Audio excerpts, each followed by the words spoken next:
اللہ صرف رمضان میں موجود نہیں ہے، اللہ ہر وقت موجود ہے اور ہر وقت آپ کو پکارتا ہے. اور رمضان میں دعاؤں کا اہتمام زیادہ کیجیے. آپ کو معلوم ہونا چاہیے کہ سورہ بقرہ میں جہاں رمضان کا ذکر ہوا ہے کہ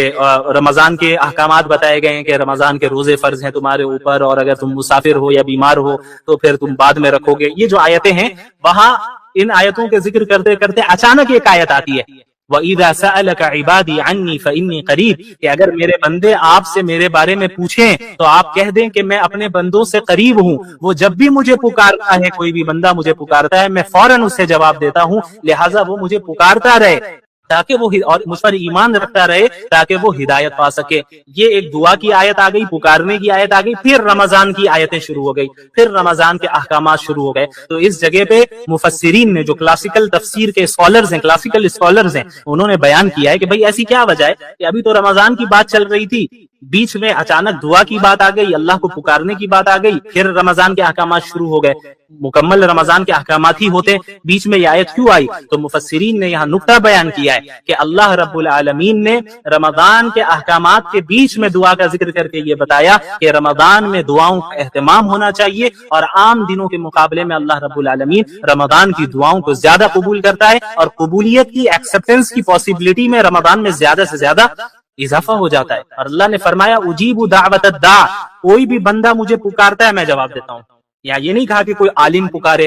کوئی بزرگ پکارے، کوئی ولی پکارے تبھی میں جواب دوں گا، نہیں، پکارنے والا مجھے پکارتا ہے. اب پکارنے والا جتنا بڑا گناہگار ہو وہ بھی ایک مرتبہ اللہ کو دل سے پکارے گا، اسی وقت اللہ رب العالمین جواب دیتے ہیں. تو یاد رکھیے رمضان کا مہینہ ایسا ہے جہاں اللہ نے رحمت کے دروازوں کو کھولا ہے اور آپ کو بلا رہا ہے. اللہ تیار ہے آپ کی مغفرت کرنے کے لیے اور آپ کو معاف کرنے کے لیے، بس انتظار ہمارے اور آپ کی توبہ کا ہے. ہم بس توبہ کر کے رجوع کر لیں، اللہ تو منتظر ہے، اللہ انتظار کر رہا ہے کہ یہ میرا بندہ اور میری بندی میرے پاس کب لوٹ کر آئیں، یہ واپس لوٹ کر آئیں. اور اتنی اپورچونٹیز ہماری دنیا میں، اس دنیا میں اللہ نے ہمیں دے رکھی ہیں، اگر ہم ان تمام اپورچونٹیز کو ضائع کر رہے ہیں تو پھر کیا حاصل ہے؟ کچھ حاصل نہیں ہے. پھر رمضان میں اتنی اپورچونٹیز ہے. عام دنوں میں اللہ کے نبی نے کیا فرمایا صلی اللہ علیہ وسلم، وقت تھوڑا سا زیادہ ہو رہا ہے بس میں مکمل کروں گا، کہ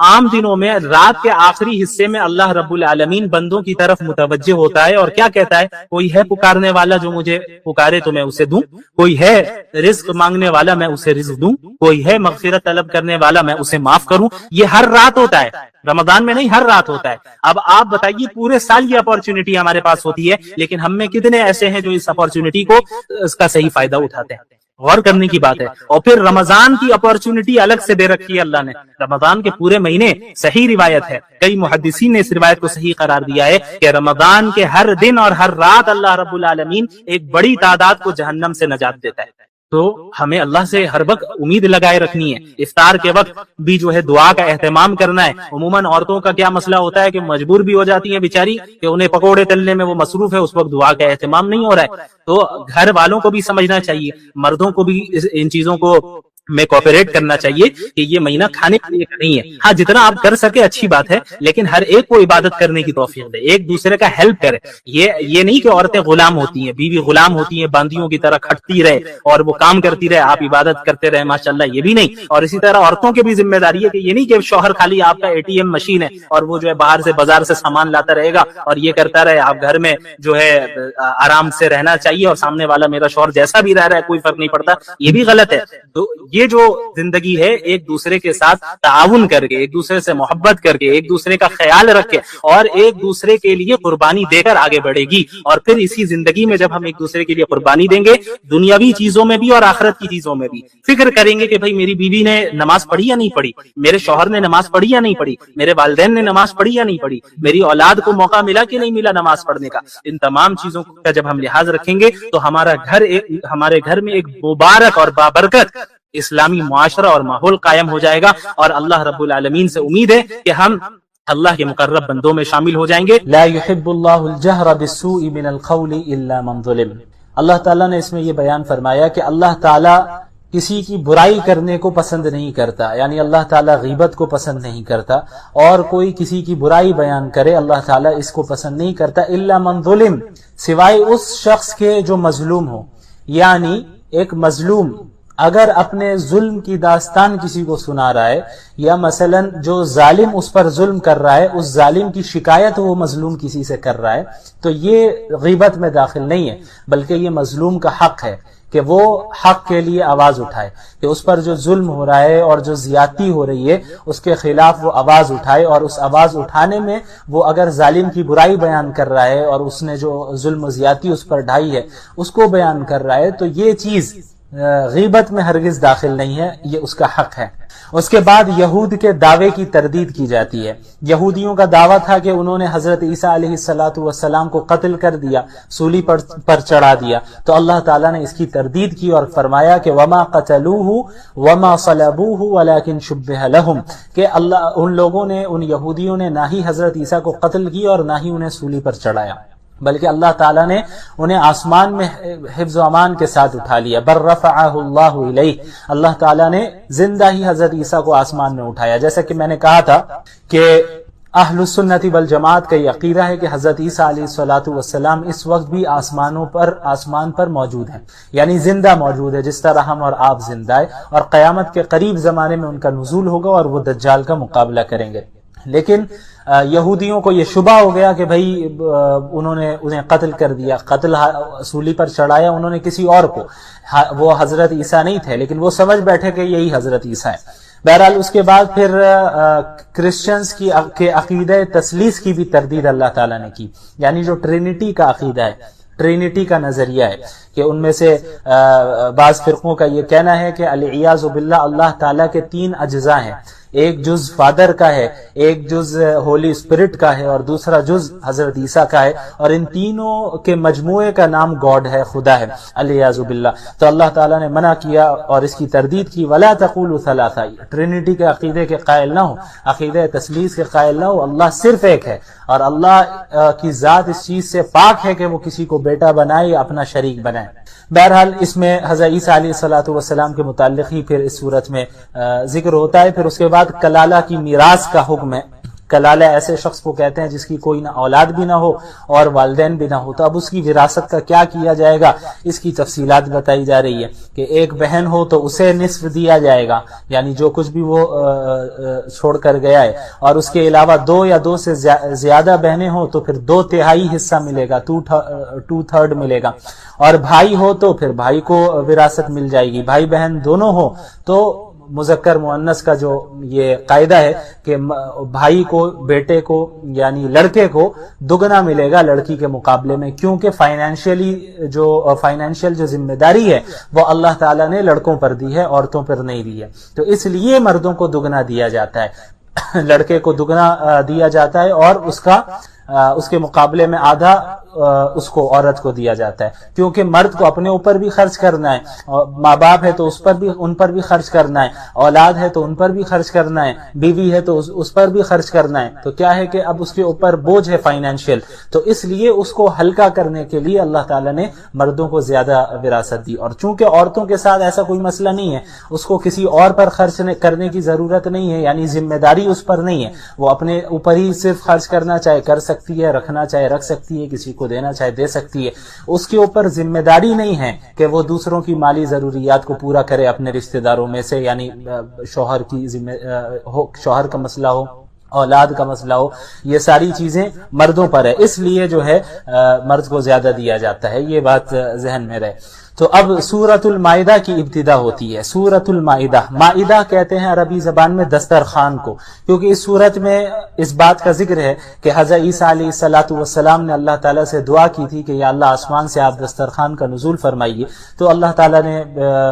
ان کی دعا کو قبول کیا، تو اس بنیاد پر، اس وجہ سے، اس مناسبت سے اس سورت کو سورۃ المائدہ کہتے ہیں۔ اچھا، اس کی ابتدا ہوتی ہے یا ایھا الذین آمنوا اوفوا بالعقود، کہ اے ایمان والوں معاہدے کو پورا کرو، عہد کو پورا کرو، خلاف ورزی نہ کرو، تم نے کوئی ایگریمنٹ کر رکھا ہے تو اس کو پورا کرنا ہے۔ اب دیکھیں، معاہدات کی 2 قسمیں ہو سکتی ہے۔ ایک معاہدہ تو وہ ہے جو اللہ اور بندوں کے درمیان ہے، کہ ہم نے اللہ سے معاہدہ کر رکھا ہے کہ ہم اللہ کے دین پر عمل کریں گے، اللہ کے احکامات پر عمل کریں گے، اور اللہ نے جن چیزوں سے ہمیں روکا ہے ان چیزوں سے بچیں گے، تو ان معاہدات کو بھی پورا کرنے کا حکم ہے۔ اور اس کے علاوہ وہ معاہدات جو بندے بندوں سے کرتے ہیں، لوگوں کے درمیان آپس میں ایک دوسرے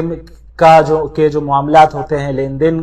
کا مسئلہ ہے، اس میں جو معاہدہ اور ایگریمنٹس کرتے ہیں ہم، تو اس کی بھی جو ہے اس کا بھی لحاظ رکھنا اور اس کو پورا کرنا ضروری ہے۔ عہد کی خلاف ورزی کرنا یہ بہت بڑا جرم ہے، اور یہ ایک مومن کی شان نہیں ہے کہ وہ معاہدے اور ایگریمنٹ کی خلاف ورزی کرے۔ اس کے بعد پھر اللہ تعالیٰ نے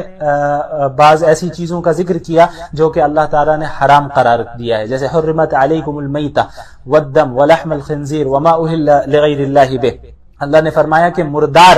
ایسا جانور جو مر گیا ہو بغیر ذبح کیے، جو مردار ہو، اس کو کھانا جائز نہیں ہے، وہ حرام ہے۔ اس کے علاوہ جو بہتا ہوا خون ہو، بہنے والا خون ہو، وہ بھی حرام ہے، اس کو آپ نہیں استعمال کر سکتے۔ اسی طرح خنزیر کا گوشت بھی حرام ہے۔ اسی طرح وہ جانور جس پر اللہ کے سوا کسی کا نام لیا گیا ہو، غیر اللہ کے نام سے ذبح کیا گیا ہو، تو اس جانور کو بھی کھانا جائز نہیں ہے۔ اس کے علاوہ وہ جانور جس کو گلا گھونٹ کر مار دیا گیا ہو، ہلاک کر دیا گیا ہو، اس کو بھی کھانا جائز نہیں ہے، وہ بھی حرام ہے۔ اس کے علاوہ ایسا جانور جو سخت ضرب کے ذریعے مرا ہو، یعنی چوٹ لگی ہو بہت تیز اس کو، اس وجہ سے وہ ہلاک ہو گیا، مر گیا، تو پھر ایسا جانور بھی کیا ہے، حرام ہے، کھانے کی اجازت نہیں ہے۔ پھر وہ جانور جو اوپر سے گر کر، لڑک کر گرا ہو اور لڑکتا ہوا گر کر مر گیا ہے، تو ایسا جانور بھی وہ ہے جس کو کھانا جائز نہیں ہے، حرام ہے۔ اس کے علاوہ وہ جانور جس کو کسی درندے نے کھایا ہو، زخمی کر کے پھاڑ دیا ہو اور پھر وہ مر گیا ہو، تو پھر ایسے جانور کو بھی کیا ہے کہ کھانا جائز نہیں ہے۔ ہاں، حالت اضطرار میں، یعنی ایسی صورت آپ کے سامنے آ گئی کہ اب یہی مردار ہیں یا یہی ایسی قسم کے جانور ہے اور آپ کے علاوہ کھانے کو آپ کے پاس کچھ نہیں ہے اور آپ بالکل مرنے کے قریب ہیں، تو جان بچانے کے لیے بقدر ضرورت حرام چیز سے یعنی اس کو استعمال کیا جا سکتا ہے، لیکن اتنا ہی استعمال کیا جا سکتا ہے جس سے آپ کی جان بچے بس، اور اس کی اجازت ہے صرف جان بچانے کے لیے، یعنی اس کے علاوہ آپ کے پاس اور کوئی آپشن نہیں ہے، تب اللہ نے اس کی اجازت دی۔ اس کے بعد ایک بہت ہی اہم آیت ہے جس میں اللہ نے تکمیل دین کا اعلان کیا ہے۔ اللہ تعالیٰ نے فرمایا کہ الیوم اکملت لکم دینکم واتممت علیکم نعمتی ورضیت لکم الاسلام دینا، کہ آج ہم نے تم پر اس دین کو مکمل کر دیا ہے اور اپنی نعمت کو تم پر مکمل کر دیا ہے، اور تمہارے لیے اسلام کو ایز اے ریلیجن میں نے پسند کر لیا ہے، ایز اے دین ہم نے سلیکٹ کر لیا ہے۔ یعنی اس آیت کا جو نزول ہوا آپ کو معلوم ہونا چاہیے، یہ عرفات، میدان عرفات میں اس آیت کا نزول ہوا، اور احکام کے اعتبار سے سمجھیں کہ آپ یہ آخری آیت ہے، اس کے بعد کوئی نیا حکم نازل نہیں ہوا اور کوئی چیز منسوخ نہیں ہوئی۔ اس میں یہ اللہ تعالیٰ نے بتایا کہ آج کے دین آپ پر مکمل ہو گیا ہے، مسلمانوں آپ سب پر مکمل ہو گیا۔ تو اس کا مطلب یہ ہوا کہ اب اس دین میں حذف و اضافے کی گنجائش نہیں ہے، اس دین سے کسی چیز کو اب نکالا نہیں جا سکتا اور کسی باہر کی چیز کو اس دین میں ایڈ نہیں کیا جا سکتا۔ یعنی جس طرح رسول اللہ صلی اللہ علیہ وسلم پر یہ دین مکمل ہو گیا، صحابہ کے زمانے میں یہ دین مکمل ہو گیا، اسی کو فالو کرنا ہوگا۔ اس میں کسی حکم کو ہم ایڈ بھی نہیں کر سکتے اور کسی حکم کو ہم ختم بھی نہیں کر سکتے۔ ختم کرنا تو دور کی بات ہے، وہ تو کوئی سوال ہی نہیں ہے۔ اس کے علاوہ بدعات سے بھی بچنے کی جو ہے ہمیں اس سے ہمیں پتہ چل جاتا ہے کہ جب اللہ نے دین کو مکمل کر لیا تو بعد میں الگ سے ہم کوئی چیز بنا کر اسے دین کا حصہ بتائے، یہ بات غلط ہے، کیونکہ جب اللہ نے دین کو مکمل کر دیا تو اب کسی چیز کو ایڈ کرنے کی اس میں ضرورت نہیں ہے۔ اس کے بعد اللہ تعالیٰ نے مسلمانوں کو حکم دیا کہ ہمیشہ عدل و انصاف سے کام لینا، یا ایھا الذین آمنوا کونوا قوامین للہ شہداء بالقسط، کہ ہمیشہ جب بھی فیصلہ کرو، جب بھی کوئی کام کرو تو پھر وہ عدل و انصاف کے ساتھ کرنا، اور ایسا نہ ہو کہ دشمنی کی بنیاد پہ تم عدل و انصاف کے خلاف کام کر رہے ہو، دوستی کی بنیاد پہ عدل و انصاف کے خلاف کام کر رہے ہو، نہیں، کوئی بھی مسئلہ ہو عدل و انصاف کو تھامے رکھنا۔ اس کے بعد یہود و نصارہ کے ایک دعوے کی تردید کی جاتی ہے۔ وقالت الیہود، آیت نمبر 18 سورہ مائدہ، وقالت الیہود والنصارى نحن ابناء اللہ واحباؤہ، یہود و نصارہ کہتے ہیں ہم تو اللہ کے بیٹے ہیں، اللہ کے محبوب ہیں۔ یہود و نصارہ کا بڑا دعویٰ تھا یہ بنی اسرائیل کا کہ چونکہ ہمارے یہاں انبیاء بہت کثرت سے بھیجے گئے ہیں، ہم انبیاء کی اولاد ہیں، اس لیے اللہ تعالی ہم سے ناراض نہیں ہوگا، یعنی اگر ہم نے کوئی غلطی کی بھی تو اللہ تعالی ہم سے ناراض نہیں ہوگا، ہم تو اللہ کے محبوب بندے ہیں، ہم اللہ انبیاء کی اولاد ہے۔ تو اللہ تعالیٰ نے ان کے عقیدے کی تردید کی، ایسا نہیں ہوگا۔ کامیاب صرف وہ ہوگا جس کے عقائد درست ہوں گے اور اعمال درست ہوں گے، یعنی انبیاء کی اولاد میں سے ہو جانا یہ کافی نہیں ہے، بلکہ ایمان اور اعمال صالحہ کا ہونا ضروری ہے، عقائد کا درست ہونا اور اعمال کا درست ہونا یہ بہت ضروری ہے، اس کے علاوہ نجات ممکن نہیں ہے۔ اس کے بعد آیت نمبر 27 میں آئیے، وَاتْلُ عَلَيْهِمْ نَبَأَ ابْنَيْ آدَمَ بِالْحَقِّ، اس میں حضرت آدم علیہ السلام کے دو بیٹوں کا ذکر ہے، حابیل اور قابیل کا۔ حضرت آدم علیہ السلام کی جب اولاد پیدا ہوتی حضرت حوا سے تو وہ جڑواں اولاد پیدا ہوا کرتی تھی، یعنی ایک بیٹا اور ایک بیٹی ایک ساتھ پیدا ہوتے۔ تو یہ جو ایک ساتھ پیدا ہو رہے ہیں ان کا آپس میں نکاح کرنا جائز نہیں تھا، یہ حقیقی بھائی بہن سمجھے جاتے تھے حضرت آدم کی شریعت کے اعتبار سے۔ اور پھر اگلی بار جب حمل سے دوسری اولاد پیدا ہوتی اور ایک بیٹا اور ایک اور بیٹی ساتھ میں ایک ساتھ پیدا ہوتی تو پہلی اولاد کا اس اولاد کے ساتھ نکاح کرنا جائز تھا، یعنی جو دو ایک ساتھ پیدا ہو رہے ہیں لڑکا اور لڑکی وہ ان آپس میں نکاح نہیں کر سکتے تھے، اب جو بعد میں پیدا ہو رہے ہیں ان کے ساتھ ان کا نکاح ہوتا تھا حضرت آدم کی شریعت میں۔ تو جو یہ قابیل تھا، قابیل کے ساتھ جو لڑکی پیدا ہوئی تھی وہ زیادہ خوبصورت تھی، قابیل کے ساتھ جو لڑکی پیدا ہوئی تھی وہ زیادہ خوبصورت تھی، لیکن اصول کے اعتبار سے قابیل اس لڑکی سے نکاح نہیں کر سکتا تھا کیونکہ وہ ساتھ میں پیدا ہوئے ہیں اور وہ حقیقی بھائی بہن ہوئے۔ اب جو حابیل ہیں اور ان کے ساتھ جو لڑکی پیدا ہوئی اس لڑکی سے قابیل کا نکاح ہوتا اور قابیل کے ساتھ جو لڑکی پیدا ہوئی اس کا نکاح حابیل سے ہوتا، لیکن قابیل کو یہ بات پسند نہیں آئی کہ حابیل کا نکاح اس سے کیسے ہوگا، مجھے یہ لڑکی پسند ہے، مجھے اس سے نکاح کرنا ہے۔ تو معاملہ بہت زیادہ حد سے آگے بڑھا، پھر آخر میں کیا ہوا کہ قابیل نے حابیل کو قتل کر دیا، اور یہ جو ہے اس روئے زمین کا سب سے پہلا قتل تھا۔ یہ مختصراً میں نے ذکر کیا۔ اس کے بعد پھر چند سزاؤں کا ذکر ہے کہ جو جرائم بعض لوگ کرتے ہیں ان کی سزا کیا ہو۔ اسی طرح چوری کی سزا، والسارق والسارقة فاقطعوا أيديهما، ایک نمبر 38، والسارق والسارقة فاقطعوا أيديهما جزاء بما كسبا نكالا من الله، کہ جو چور ہو چاہے مرد ہو یا عورت اس کے ہاتھ کو کاٹا جائے گا۔ اب بظاہر اس پر اعتراض کیا جاتا ہے کہ بھئی یہ تو اتنا سخت قانون ہے۔ اچھا یہ بھی یاد رہے کہ ایک اسپیسیفک اماؤنٹ ہے، اس اماؤنٹ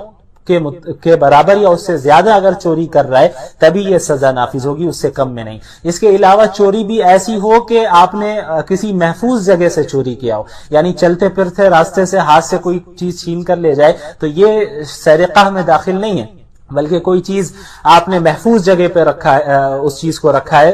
اور پھر چور آئے اور پلاننگ کے ساتھ وہاں سے نکال کر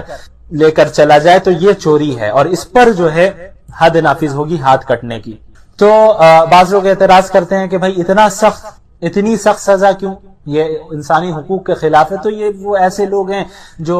اپنے ملک میں ہی جرائم کو روک نہیں پاتے ہیں، ایسی حکومتیں بڑی بڑی حکومتیں ہیں جو اپنے کنٹریز میں جرائم کو روک نہیں پاتی ہیں، وہ کیونکہ ان کے یہاں اتنی آزادی دی گئی کہ وہ جرائم کا جو ریشیو ہے وہ بڑھتا ہی چلا جا رہا ہے۔ اسلام نے ان لاز کو یقیناً سخت رکھا ہے، اور سخت رکھنے کی وجہ ہی یہ ہے کہ جرائم پر قابو پایا جائے، یعنی اگر سزا سخت نہیں ہوگی تو کیسے جرائم پر آپ قابو پائیں گے۔